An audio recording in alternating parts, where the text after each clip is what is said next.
میں ایک عمر رسیدہ دائی تھی، دوسرے گاؤں سے ڈلیوری کرا کر آدھی رات کو گھر آ رہی تھی جب میں نے درخت کے نیچے لیٹی ایک عورت کو تڑپتے دیکھا۔ شاید اس کے ہاں بھی بچہ ہونے والا تھا۔ میں اس کی مدد کرنے لگی، لیکن جیسے ہی اس کا بچہ دنیا میں آیا وہ بچہ چھوڑ کر بھاگ گئی۔ میں اسے آوازیں دیتی رہ گئی، لیکن وہ کھیتوں میں چادر سنبھالتی ہوئی غائب ہو گئی۔ میں اس بچی کو اٹھا کر گھر لے آئی۔ جیسے ہی گھر میں لا کر بچی کو چارپائی پر رکھا تو میری چیخیں نکل گئی، کیونکہ وہ بچی، ہمت کرو بیٹی، بس تھوڑی سی ہمت اور کرو، اللہ کرم کرے گا۔ میں نے اس عورت کے پسینے سے شرابور ماتھے پر کپڑا رکھتے ہوئے اسے تسلی دی۔ وہ درد سے بری طرح تڑپ رہی تھی، لیکن اس نے اپنے چہرے کو ایک موٹی چادر سے بری طرح چھپا رکھا تھا، جیسے وہ اندھیرے میں بھی اپنی پہچان چھپانا چاہتی ہو۔ اس کے منہ سے صرف کراہنے کی آوازیں نکل رہی تھیں، اور وہ اپنے ہونٹوں کو سختی سے کاٹ رہی تھی تاکہ اس کی آواز ذرا بھر بھی باہر نہ نکلے۔ میں ایک عمر رسیدہ دائی تھی اور ساری زندگی میں نے یہی کام کیا تھا، لیکن اس رات سنسان سڑک کے کنارے اس پرانے درخت کے نیچے اس عورت کی حالت دیکھ کر میرے ہاتھ بھی کانپ رہے تھے۔ میں اسے مسلسل حوصلہ دے رہی تھی، سب ٹھیک ہو جائے گا، بس تم اللہ کو یاد کرو۔ کچھ ہی دیر کے بعد اندھیرے میں ایک بچے کے رونے کی آواز گونجی۔ میں نے جلدی سے بچی کو کپڑے میں لیا اور مسکراتے ہوئے کہا، اللہ نے تمہیں چاند سی بیٹی دی ہے۔ اچانک اس عورت کو پتہ نہیں کیا ہوا، اس نے ایک جھٹکے سے مجھے پیچھے دھکیلا اور کچھ بھی کہے بغیر دیوانہ وار اپنی ساری ہمت جمع کر کے اٹھی اور اندھیرے میں کھیتوں کی طرف بھاگ گئی۔ میں اسے آوازیں دیتی رہ گئی، لیکن وہ کسی انجانے خوف کا شکار تھی۔ چند لمحوں میں میری نظروں سے اوجھل ہو گئی۔ میں نے اس معصوم جان کو دیکھا جو سردی سے کانپ رہی تھی۔ میں نے اسے اس کی ماں کی چوڑی ہوئی چادر میں لپیٹا اور تیزی سے اپنے گھر کی طرف چل پڑی۔ گھر پہنچ کر جیسے ہی میں نے لالٹین کی روشنی میں اس بچی کو چارپائی پر لٹایا اور اس کا چہرہ دیکھنے کے لیے چادر ہٹائی تو میرے منہ سے ایک دلخراش چیخ نکل گئی۔ میرے پیروں تلے سے زمین نکل گئی اور میرا پورا وجود کانپنے لگا۔ میری آنکھوں سے آنسو بہنے لگے اور مجھے سمجھ نہیں آ رہا تھا کہ میں کیا کروں۔ میں نے جلدی سے اس بچی کو دوبارہ چادر میں لپیٹا اور اسے اپنے سینے سے لگا کر رونے لگی۔ میں نے اسی وقت فیصلہ کر لیا کہ یہ راز ہمیشہ میرے سینے میں دفن رہے گا۔ میرا نام سکینہ ہے اور اس ہولناک رات سے بہت سال پہلے بھی ایک پرسکون زندگی گزار رہی تھی۔ میرا شوہر ایک نہایت محنتی اور نیک انسان تھا۔ ہماری کل کائنات ہماری ایک ہی بیٹی تھی جس کا نام سونیا تھا۔ سونیا میری جان تھی اور میں نے اسے بہت لاڈ پیار سے پالا تھا۔ ہمارے گھر میں غربت ضرور تھی، لیکن سکون بہت تھا۔ ہم دونوں میاں بیوی اپنی بیٹی کی مسکراہٹ دیکھ کر ساری تھکن بھول جاتے تھے، لیکن شاید ہماری خوشیوں کو کسی کی نظر لگ گئی۔ میرے شوہر کا ایک حادثے میں انتقال ہو گیا اور میری دنیا اجڑ گئی۔ مجھ پر دکھوں کا پہاڑ ٹوٹ پڑا۔ میں وقت سے پہلے بوڑھی ہو گئی۔ بس سونیا کا چہرہ تھا جو مجھے جینے کا حوصلہ دیتا تھا۔ سونیا بڑی ہوئی تو مجھے اس کی شادی کی فکر ہونے لگی۔ میں چاہتی تھی کہ وہ جلدی اپنے گھر کی ہو جائے۔ گاؤں کے ایک اچھے گھرانے سے سونیا کا رشتہ آیا تو میں نے فوراً ہاں کر دی۔ لڑکے کا نام غفار تھا اور وہ دیکھنے میں اچھا لگتا تھا۔ میں نے اپنی حیثیت سے بڑھ کر سونیا کو جہیز بنایا اور اسے دعاؤں کے ساتھ رخصت کیا۔ مجھے لگا اب وہ خوش رہے گی، لیکن شادی کے کچھ عرصہ بعد ہی اس کے رویے میں تبدیلی آ گئی۔ وہ مجھ سے کترانے لگی۔ جب بھی میں اسے ملنے جاتی وہ مجھے دروازے سے ہی واپس کر دیتی اور کہتی، اماں آپ میرے گھر مت آیا کریں، غفار کو آپ کا آنا پسند نہیں۔ میں حیران رہ جاتی، وہ بیٹی جو میرے بغیر رہتی نہیں تھی اب اتنی بدل گئی تھی۔ میں نے سمجھا شاید وہ سسرال میں مصروف ہے یا حالات سخت ہیں، اس لیے میں نے جانا کم کر دیا۔ جب اس کی بیٹی پیدا ہوئی تب میں گئی تھی، لیکن وہ بہت نڈھال اور اداس تھی۔ اس کے سسرال والوں کا رویہ بھی سخت تھا۔ میں اپنے حساب سے اس کے لیے چیزیں لے گئی تھی، مگر کسی نے خوشی کا اظہار نہیں کیا۔ سونیا نے روتے ہوئے مجھ سے کہا کہ میں نہ آیا کروں۔ میں نے دل پر پتھر رکھ کر اس کی بات مان لی۔ مجھے اندازہ نہیں تھا کہ وہ کن حالات سے گزر رہی ہے۔ پھر ایک دن خبر ملی کہ غفار نے سونیا کو رات کے اندھیرے میں گھر سے نکال دیا ہے اور وہ غائب ہو گئی۔ میں ننگے پاؤں اس کے گھر گئی، لیکن غفار نے مجھے دھکے دے کر نکال دیا۔ میں نے سونیا کو ہر جگہ تلاش کیا، لیکن وہ نہ ملی۔ اس دکھ نے مجھے توڑ دیا۔ میں نے وہ گاؤں چھوڑ دیا اور ایک دور دراز گاؤں میں آ کر بس گئی اور دائی کا کام شروع کر دیا تاکہ اپنے غم کو بھلا سکوں۔ پھر اسی رات میں بچی کو لے کر آئی۔ اگلی صبح لوگوں نے بچی کے رونے کی آواز سنی تو سب میرے گھر آ گئے۔ انہوں نے پوچھا یہ بچی کہاں سے آئی ہے؟ میں نے کہا راستے میں لاوارث ملی تھی اور میں اسے لے آئی ہوں۔ لوگوں نے میری بات مان لی اور مجھے دعائیں دیں۔ میں نے اس بچی کا نام نور فاطمہ رکھا۔ نور فاطمہ میری زندگی میں روشنی بن کر آئی۔ میں نے اسے اپنی جان سے زیادہ چاہا اور وہ میری خوشی بن گئی، لیکن میرے دل میں ایک خوف ہمیشہ رہا کہ کہیں اسے بھی کوئی مجھ سے نہ چھین لے۔ وقت گزرتا گیا اور نور فاطمہ بڑی ہونے لگی۔ وہ بہت خوبصورت اور معصوم تھی۔ گاؤں کے سب لوگ اس سے محبت کرتے تھے۔ وہ کہتی، اماں یہ پودینہ اور ادرک کا قہوہ ہے، نہ اس سے پیٹ کا درد ٹھیک ہوتا ہے، نہ وہ اکثر مجھے چیزیں دکھا کر ان کے فائدے بتاتی۔ میں اس کی باتیں سن کر دل میں خوش ہوتی، کیونکہ میرے بعد اس کے پاس ہنر ہوگا جس سے وہ زندگی گزار سکے گی۔ وہ غریبوں کے ساتھ ہمدردی کرتی اور اپنا کھانا بھی دے دیتی۔ اس کی عادتیں مجھے خوشی دیتی تھیں، مگر وہ خوفناک رات اور میرا راز مجھے تنہائی میں ڈراتا تھا۔ میں سوچتی تھی کہ اگر نور کو سچ پتہ چل گیا تو وہ کیا کرے گی۔ جب نور 18 سال کی ہوئی تو وہ ماہر طبیبہ بن گئی۔ میں بوڑھی اور کمزور ہو چکی تھی، اب زیادہ نہیں چل سکتی تھی۔ گاؤں کے لوگ علاج کے لیے نور کے پاس آتے تھے۔ اماں آپ آرام کریں، میں سب سنبھال لوں گی، وہ مجھے کہتی تھی۔ ایک دن ایک غریب کسان اپنی بیمار بیوی کو لے آیا۔ نور بیوی مدد کریں، اس کے پیٹ میں شدید درد ہے، ہمارے پاس ڈاکٹر کے پیسے نہیں، وہ روتا ہوا کہہ رہا تھا۔ نور نے عورت کا معائنہ کیا اور کہا، بابا فکر نہ کریں، یہ معمولی بیماری ہے، میں دوا بنا دیتی ہوں، 2 دن میں ٹھیک ہو جائے گی۔ اس نے جڑی بوٹیاں پیس کر دوا بنائی اور کہا، پیسے نہیں لینے، صرف وقت پر دوا دینا۔ کسان دعائیں دیتا ہوا چلا گیا۔ میں اپنی بیٹی پر فخر کر رہی تھی کہ اس کی نیکی دور دور تک مشہور ہو گئی تھی۔ اسی دوران ایک امیر آدمی ہمارے علاقے میں آیا۔ وہ چارپائی پر تھا، آدھا جسم کام نہیں کرتا تھا۔ اس کی بیوی ظالم تھی، اس نے اس کی جائیداد چھین لی تھی اور اسے نوکروں کے رحم و کرم پر چھوڑ دیا تھا۔ اسے وقت پر کھانا بھی نہیں ملتا تھا، وہ درد میں رہتا اور موت کی دعا کرتا۔ اس کی بیوی کہتی، تم مر کیوں نہیں جاتے، تم سزا بھگت رہے ہو۔ وہ آنسو بہاتا رہتا۔ ایک دن ایک ملازم آیا اور بولا، نور بی بی میرے مالک کی جان خطرے میں ہے۔ ڈاکٹر نے جواب دے دیا ہے، پلیز آ جائیں۔ نور نے کہا، میں آتی ہوں، اللہ بہتر کرے گا۔ میں نے منع کیا کہ نہ جاؤ، مگر وہ نہ مانی۔ وہ حویلی چلی گئی، وہاں ویرانی تھی۔ وہ ایک کمرے میں گئی جہاں وہ آدمی تڑپ رہا تھا۔ نور نے کہا، فکر نہ کریں، میں آ گئی ہوں، آپ ٹھیک ہو جائیں گے۔ اس نے مسکرا کر کہا، مجھے لگا تھا اب موت آئے گی۔ نور نے تسلی دی۔ اسی وقت اس کی بیوی آئی اور کہا، علاج پر پیسہ نہیں دوں گے؟ نور نے کہا، شفا اللہ دیتا ہے، میں صرف مدد کروں گی۔ وہ عورت چلی گئی۔ نور روز جاتی اور اسے ایسی دیسی دوائیوں کا گرم قہوہ پلاتی۔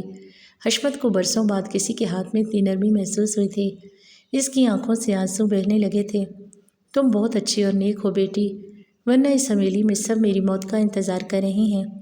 میرا کمایا ہوا پیسہ آج کسی کام کا نہیں رہا۔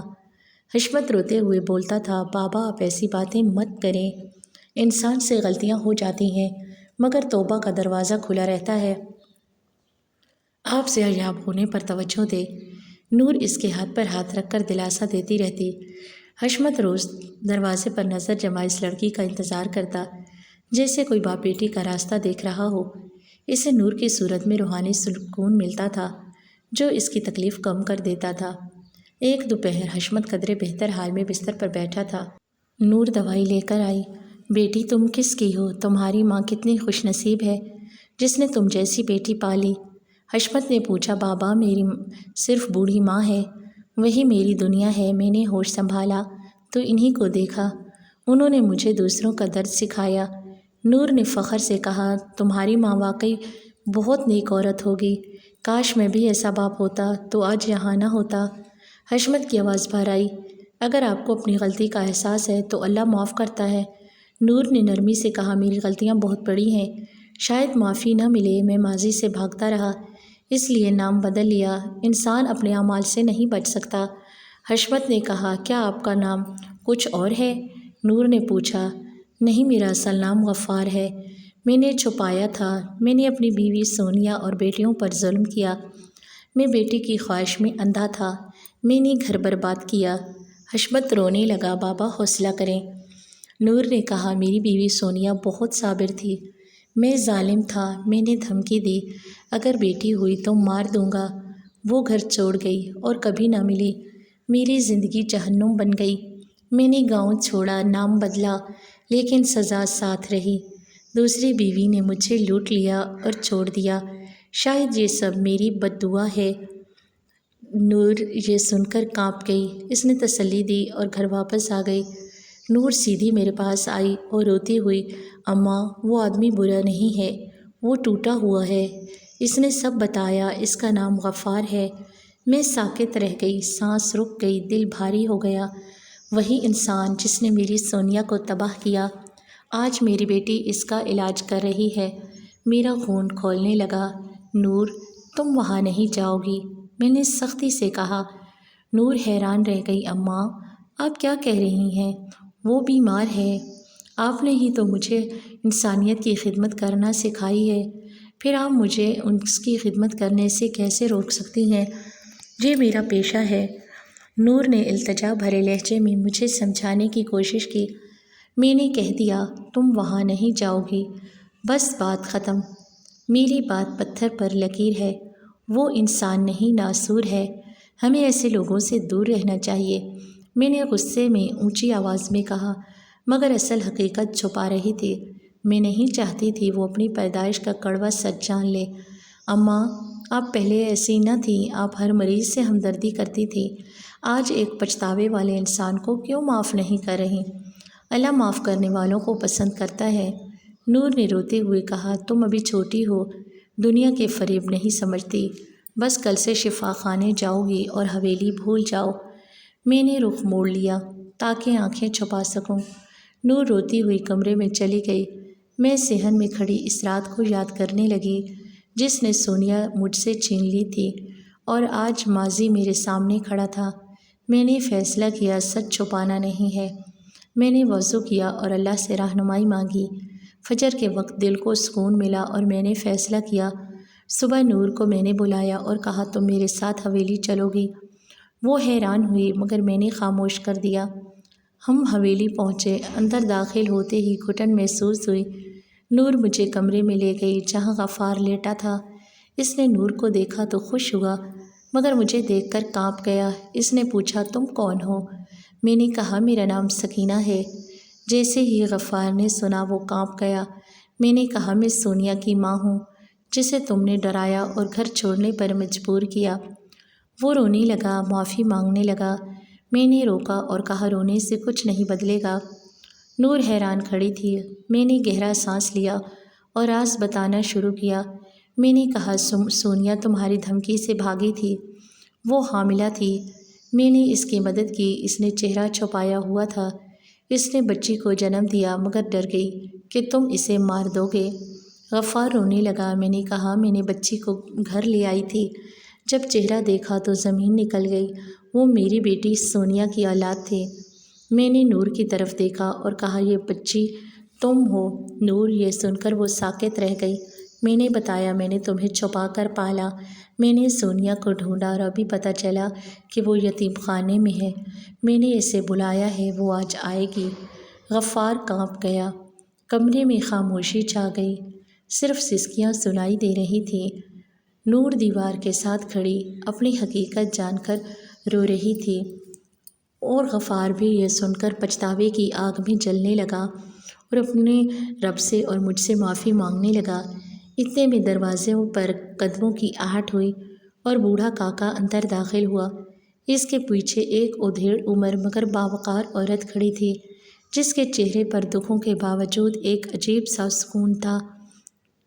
یہ میری سونیا تھی۔ اس کے دائیں بائیں دو نہایت سلیقہ مند اور پڑھی لکھی نوجوان لڑکیاں کھڑی تھیں۔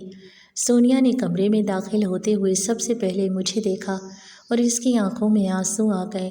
وہ بھاگ کر مجھ سے لپٹ گئی اور بچوں کی طرح رونے لگی۔ اماں آپ کیسی ہیں اور یہ سب کیا ہے؟ آپ نے مجھے کیسے ڈھونڈا؟ اماں اس نے روتے ہوئے سب کچھ کہہ دیا۔ میں نے اس کے آنسو پونچھے اور اسے چارپائی کی طرف موڑ دیا۔ جیسے ہی سونیا کی نظر غفار پر پڑی تو اس کے چہرے پر شدید نفرت آ گئی۔ وہ بے اختیار پیچھے ہٹی اور کانپتے ہوئے بولی یہ شخص یہاں کیا کر رہا ہے؟ آپ نے مجھے یہاں کیوں بلایا؟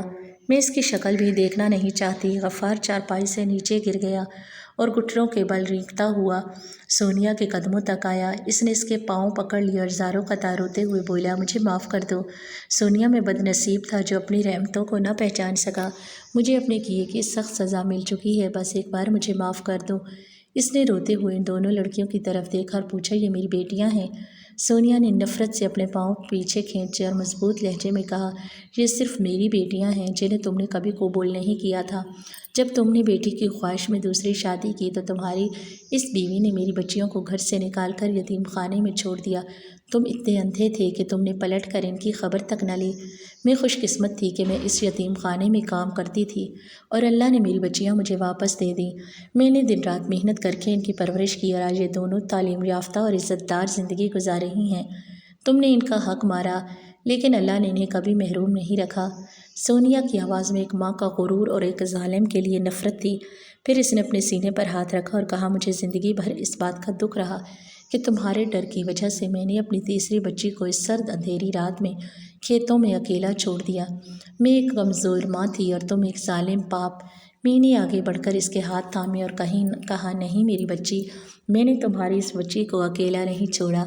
سونیا نے حیرت سے میری طرف دیکھا۔ میں نے مسکراتے ہوئے آنسو صاف کیے اور نور کا ہاتھ پکڑ کر اس کے سامنے لا کھڑا کیا اور کہا، اللہ کی قدرت بہت بڑی ہے۔ جس رات تم اسے چھوڑ کر گئی تھی اس رات میں نے ہی تمہاری مدد کی تھی۔ تم مجھے پہچان نہ سکی، تم خوف میں تھی۔ میں نے نور کے چہرے پر ہاتھ رکھا اور کہا، یہ تمہاری وہی بچی ہے جسے میں نے پالا اور ایک قابل طبیبہ بنایا۔ آج اسی نے اپنے باپ کو زندگی دی۔ سونیا کی آنکھیں حیرت اور خوشی سے بھر گئیں۔ وہ نور کے چہرے کو چھونے لگی۔ نور روتے ہوئے اس سے لپٹ گئی اور دونوں بہنیں بھی آگے بڑھ کر نور کے گلے ملیں۔